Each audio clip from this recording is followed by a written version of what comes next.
सबसे शांति से ये रहते हैं, सबसे ज़्यादा टैक्स से लेकर हर चीज़ में कंट्रीब्यूट करते हैं, सबसे ज़्यादा अर्थव्यवस्था में देश की कंट्रीब्यूट करते हैं, और ऐसे जैन समाज पर लगातार हमले पर हमले होते हैं। और इसके बाद जो मुंबई में हुआ, उसके बाद जैन समाज से और ज़्यादा शांति की उम्मीद नहीं रखी जा सकती, क्योंकि बहुत बड़ा अटैक मुंबई के मंदिर पर हुआ और ये कहीं से भी एक्सेप्टेबल नहीं है। और उसके बावजूद भी संतों को ही बाहर निकलना पड़ा, सरकारें नहीं निकली। ये बहुत बहुत घिनौनी बात है।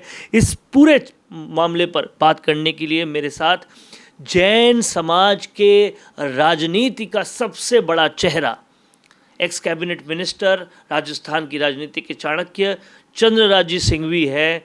सर, कुठाराघात पर कुठाराघात, लगातार कुठाराघात हो रहा है जैन समाज के साथ, और जो मुंबई में हुआ वो विभत्स था, लेकिन फिर भी संतों को बाहर आना पड़ा। एक बात साफ है, महावीर जयंती के दिन मोदी जी ने तो शानदार वक्तव्य दिया था जैनों के बारे में, तो हमें लगा कि यस, जैनों की आवाज़ जब केंद्र तक सुनी जाएगी।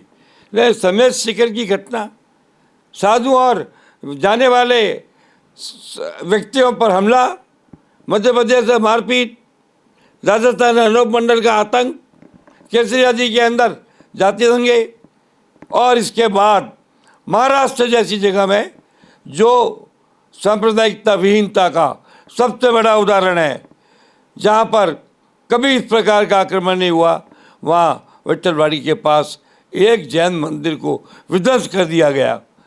इसका कारण दो है, जैनों का प्रभाव कम है, वहाँ के जैन नेता केवल राजनीति और वहाँ के उद्योगपति धनोपार्जन में लगे रहते हैं। अगर जैनों का दम होता, उनको ये होता बीएमसी के अधिकारियों को कि हम जैन मंदिर पे पाँव रख रहे हैं, हमारी नौकरी चली जाएगी, हमें सज़ा मिलेगी, तो हिम्मत नहीं करते। उन्होंने परवाह नहीं की। बड़े बड़े लोग हैं मुंबई में जैन समाज के, श्रावकों में बहुत बड़े बड़े, कोई नहीं बोला। होने के बाद तब एक हो गए, वो तो होता ही है। एक बात साबित हो गई कि वक्त आने पर सैन जैनों में एकता हो सकती है। बस सवाल ये नहीं है, सवाल ये हिम्मत हुई तो हुई कैसे, हाउ डिड यू डेयर।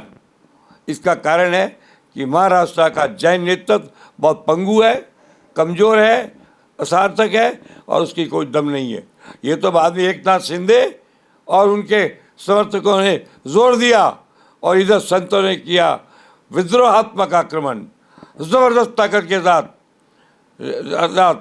ऋषि जी अन्य साधुओं ने मिलकर के ज़बरदस्त हमला बोला कि धुएं उड़ गए, और दुखी होकर के या जाने कैसे भी होकर के सरकार को आदेश देना पड़ा कि वापस मंदिर वहीं बनेगा।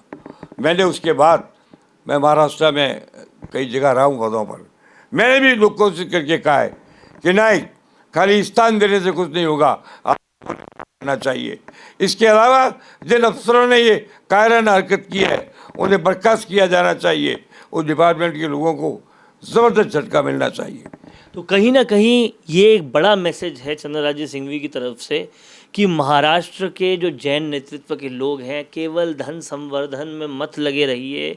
जब कुठाराघात इस तरह का होता है तो आपको उससे पहले एक्शन लेना पड़ेगा, नहीं तो दबंगता अगर नहीं होगी तो समाज के साथ लगातार ऐसी चीज़ें होती रहेगी, और ये बहुत बुरा है। एक बात और सुन लीजिए आप, मुझे इस बात की खुशी है कि जैनों के इस विद्रोहात्मक स्वर का नेतृत्व साधुओं ने किया, निशित कुमार जी ने किया, वो बोलते बहुत तगड़ा उन्होंने किया। काश इसका नेतृत्व हमारे समर्थकों, साधकों, श्रावकों, पूंजीपतियों और राजनेताओं ने किया होता। खैर, हम तो इसमें भी खुश हैं, क्योंकि हमने तो पढ़ा है अखबारों के अंदर चंद्रगुप्त और समुद्रगुप्त के समय से कि जब जैनों पर आक्रमण होता था तो साधु लोग शांति के प्रतीक अहिंसा को छोड़ करके और आक्रामक मुद्रा में भी आते थे। आफ्टर ऑल, अपने धर्म की रक्षा करना साधुओं का पहला कर्तव्य है। इस बार साबित हो गया कि जैनियों के साधु केवल अहिंसा का पाठ नहीं पढ़ते हैं, जरूरत पड़ने पर वो आक्रामक मूड में समाज की रक्षा के लिए मैदान जंग में आते हैं। इस पूरी लड़ाई की जानकारी मुझे वहाँ से गणपत कोठारी ने दी, उसके बाद हार्दिक हुंडिया ने दी। मैंने उनसे पूछा आपका क्या रोल है, तो हार्दिक ने कहा हम पूरे ज़बरदस्त तरीके से समाज के साथ खड़े। मेरे और भी कई दोस्त हैं, सबको मैंने फ़ोन किया, रिश्तेदारों को फ़ोन किया कि मत चुको, ये वक्त है जैन अपनी एकता, अपनी शक्ति का प्रतिबिंब पूरे महाराष्ट्र में फैलाते। वो जैन जिसकी वजह से कहीं ना कहीं सारा काम चलता है महाराष्ट्र में, उनके साथ अगर इस तरह से होता है और नेता जब नहीं बोलते और लीडर जब नहीं बोलते तो संतों को निकलना पड़ता है।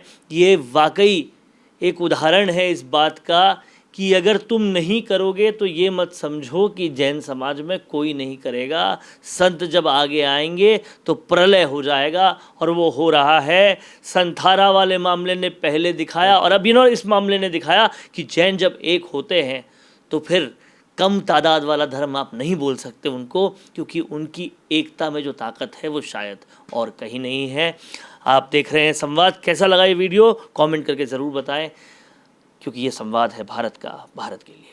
भारत का सबसे तेजी से बढ़ता हुआ डिजिटल न्यूज चैनल, जिसका परिवार 4,17,000 लोगों से भी ज्यादा बढ़ रहा है। वो संवाद न्यूज चाहता है हर जिले और हर राज्य में मीडिया पार्टनर्स। तो अगर आप बनना चाहते हैं संवाद न्यूज के पार्टनर्स, तो कांटेक्ट करें नीचे दिए गए नंबर्स पर। इसके अलावा अगर आप वीडियो एडिटर बनना चाहते हैं या फिर न्यूज इंडस्ट्री में बतौर इंटर्न सब सीखना चाहते हैं, तो संवाद न्यूज के जयपुर हेड ऑफिस में काम करने के लिए संपर्क करें स्क्रीन पर दिए गए नंबर पर।